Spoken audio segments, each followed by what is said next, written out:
LG direct drive 7 kilos.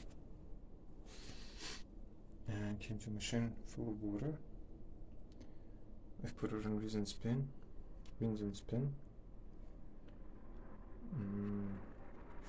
Asked to not to spin, to take out the water as fast as possible.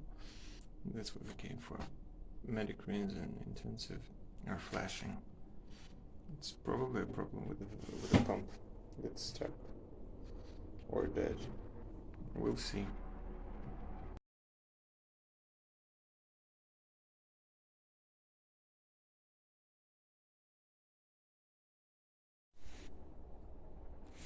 So what it was at the end, it was the whole sensor.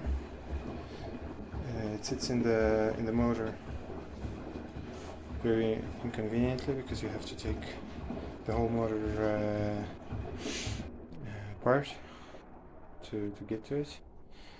But here's its number.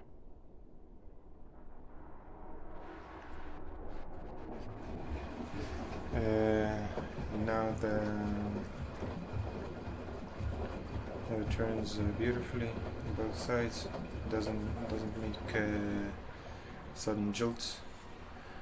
Another thing, before I had the water stuck in, thanks to the internet, what you have to do is when it's switched off, when you switch it on, press spin and then play.